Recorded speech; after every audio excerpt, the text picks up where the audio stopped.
Assalamualaikum warahmatullahi wabarakatuh. Saya Lydia Ningsi dengan NIM 18230024.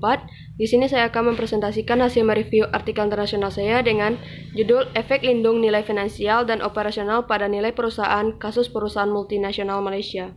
Yang pertama, pembahasan teori.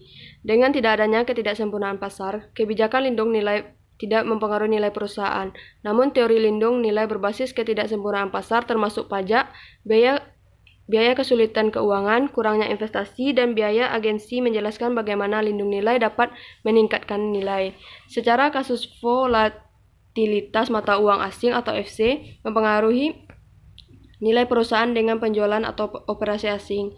Untuk mengurangi eksposur risiko FC, perusahaan tersebut menggunakan lindung nilai finansial, lindung nilai operasional atau keduanya. Namun terbukti empiris tentang efek nilai dari strategi keuangan yaitu lindung nilai defariatif dan utang FC atau utang luar negeri menunjukkan hasil yang beragam.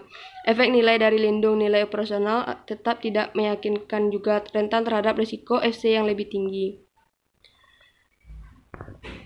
Kasus yang dibahas.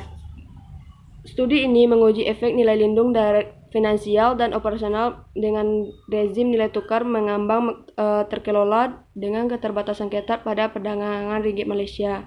Premi nilai ini muncul baik setelah mengendalikan keuntungan atau kerugian valuta asing non-operasional dan kedua komponennya yaitu keuntungan, kerugian, transaksi, dan transaksi.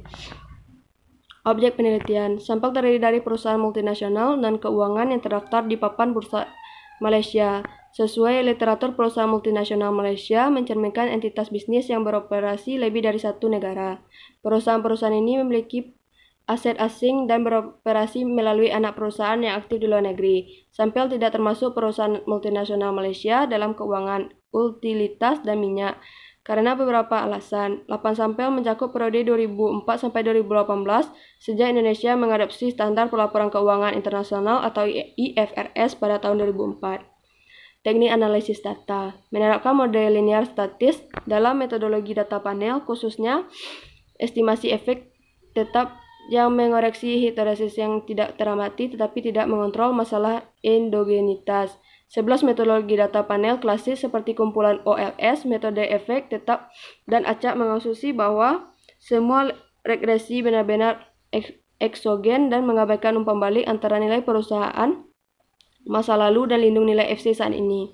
Namun sebagai variabel yang telah ditentukan, nilai lindung FC menjadi berpotensi endogen karena berkorelasi dengan realisasi kesalahan masa lalu.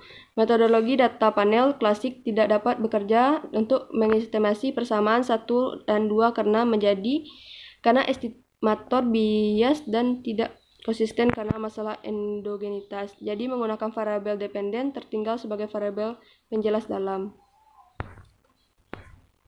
Selanjutnya hasil penelitian.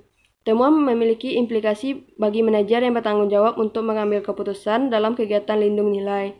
Sebagai perekonomian terbuka yang bergantung pada ekspor dan mata uang yang bergejolak, nilai premium dari definitif lindung nilai FC menyoroti pentingnya lindung nilai FC di Malaysia menghadapi risiko nilai tukar uang mata asing yang signifikan. Perusahaan multinasional Malaysia dalam penelitian ini memiliki minimal 20% penjualan asing terhadap total rasio penjualan. Namun hasil deskriptif pada sampel data yang dikumpulkan secara manual tentang lindung FC menunjukkan bahwa kurang dari setengah perusahaan multinasional, 49,9%, tidak menggunakan strategi lindung nilai keuangan.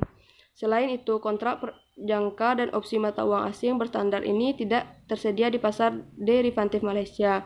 Dan manajer sangat bergantung pada kontrak jangka di pasar over the counter, swap FC, sebagai instrumen lindung nilai keuangan jangka panjang kadang-kadang digunakan. Baiklah, itulah hasil mereview artikel internasional saya. Assalamualaikum warahmatullahi wabarakatuh.